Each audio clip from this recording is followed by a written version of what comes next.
जितने भी मेरे बड़े बुजुर्ग, मेरे भाई, मेरी बहनें, मेरी माताएं बैठी हैं, आप सब मेरे पे इतना आशीर्वाद, इतनी कृपा बरसा रहे हैं। परमात्मा की नेक बंदी मैं अपने आप को समझ रही हूँ। आज आपके संघर्ष को 200 दिन पूरे हो गए हैं। दुख भी होता है और खुशी भी है। खुशी इस बात की है कि आपका हौसला, आपकी हिम्मत, आपका जज्बा उतना ही है जितना पहले दिन था।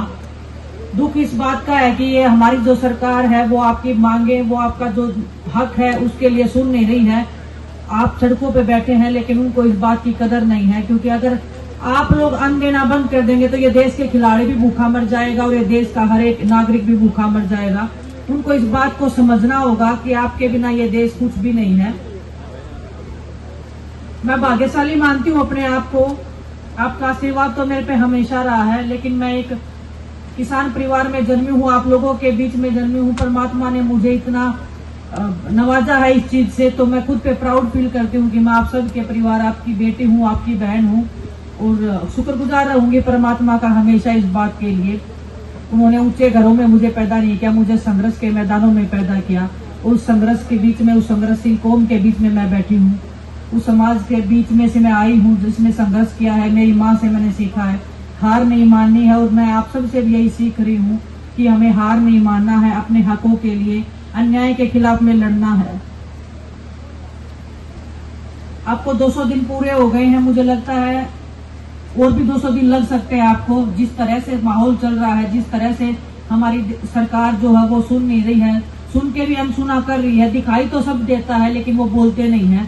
जैसे हम बैठे थे, हम तो दिल्ली के नजदीक भी बैठे थे, उनको सब सुनाई देता है लेकिन वो बोलते नहीं है। दुख होता है, तकलीफ होती है, क्योंकि हम वही लोग हैं जो उनको वहां पे बैठाते हैं। वो हमारी इज्जत का, हमारे मान सम्मान का रखवाली बिल्कुल नहीं करती है। आप सबके आशीर्वाद से मैं ओलंपिक्स में गई थी। बहुत खिलाड़ी मेहनत करते हैं, बहुत खिलाड़ी सब कुछ अपना जी जान लगा देते हैं जिंदगी भर, लेकिन मैं जब सड़कों पे बैठी थी तो बहुत सारे लोग बोल रहे थे कि ये अब नहीं जीतेगी, लेकिन मुझे उस दिन विश्वास था कि मेरा जो समाज है, मेरा जो किसान जो परिवार है, वो मुझे इतना आशीर्वाद बख्शेगा कि मैं किसी से भी नहीं हारूंगी। और मुझे पता था कि मैं उस मैदान में जाऊंगी और फतेह करके आऊंगी।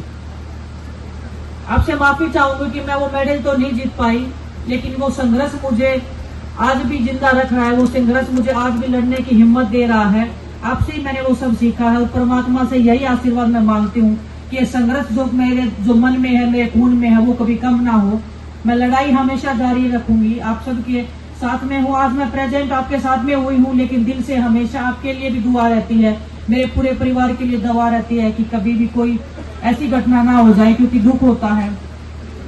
जब आप सब पे गोलियां चली थी तो हम देख रहे थे, चाह के भी कुछ नहीं कर पा रहे थे।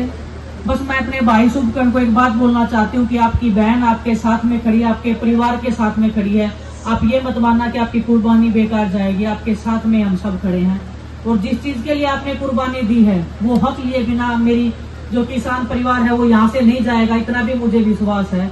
और बस आपसे ये की गुजारिश है कि अपना आशीर्वाद, अपनी दुआएं, अपना प्यार मुझे बनाए रखना, और आपके सर को, आपके स्वाभिमान को, आपके सम्मान को कभी मैं झुकने नहीं दूंगी। ये मैं आपसे सबसे वादा करती हूँ आज। और